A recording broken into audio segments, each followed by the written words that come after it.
Hello friends, അച്ചി കിച്ചണിൻ്റെ പുതിയ വീഡിയോയിലേക്ക് ഒരിക്കൽ കൂടി സ്വാഗതം.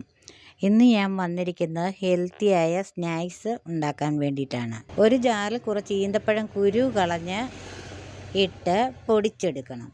ഒരു പാനിൽ 2 സ്പൂൺ നെയ്യ് ചേർത്തിട്ട് നമ്മുടെ കൈയുടെ അളവിന് നട്ട്സ്, ബദാം പരിപ്പ്, കുറച്ച് മുന്തിരി ഇതെല്ലാം കൂടി ചെറുതാക്കി പൊടിച്ച് വറുത്തെടുക്കണം. ഒരു പാൻ ഗ്യാസിൽ വെച്ചിട്ട് അതിൽ കുറച്ച് നെയ്യ് ഒഴിച്ചിട്ട് 2 സ്പൂൺ നെയ്യ് നമ്മൾ പൊടിച്ച് വെച്ച ഈന്തപ്പഴവും നല്ലതുപോലെ ഇളക്കി കൊടുക്കണം. അപ്പം നല്ല മൃദുവായിട്ട് വരും. അതിനുശേഷം വറുത്ത് വെച്ചിരിക്കുന്ന നട്ട്സ്, മുന്തിരിങ്ങായ, ബദാം പരിപ്പ്, 2-3 ഏലക്ക പൊടിച്ചത് എല്ലാം കൂടി ഇട്ട് ചെറു ചൂടിൽ ഇളക്കി കൊടുക്കണം. എന്നിട്ട് അത് തണുക്കാൻ മാറ്റി വയ്ക്കണം. ഒത്തിരി തണുത്ത് പോകരുത്. ചെറു ചൂടോടെ തന്നെ ഒരു പ്ലാസ്റ്റിക്കിനകത്ത് അല്ലെങ്കിൽ അലുമിനിയം ഫോയിലില്ലേ അതിനകത്ത് വെച്ച് ചെറുതാക്കി ഇങ്ങനെ ഉരുട്ടിയെടുക്കണം.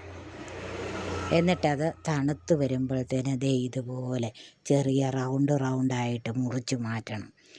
അങ്ങനെ പിള്ളേർക്ക് നല്ല ഇഷ്ടപ്പെടുന്ന സ്നാക്സാണ്. എളുപ്പത്തിൽ തയ്യാറാക്കാൻ പറ്റുന്ന സ്നാക്സാണ്. അങ്ങനെ നമ്മുടെ ഹെൽത്തി സ്നാക്സ് റെഡിയായി കഴിഞ്ഞു. എല്ലാവരും ഒന്ന് ട്രൈ ചെയ്ത് നോക്കണേ. സബ്സ്ക്രൈബ് ചെയ്യാത്തവരുണ്ടെങ്കിൽ ഒന്ന് സബ്സ്ക്രൈബ് ചെയ്തേക്കണം. ലൈക്കും ചെയ്യണേ. Thanks for watching.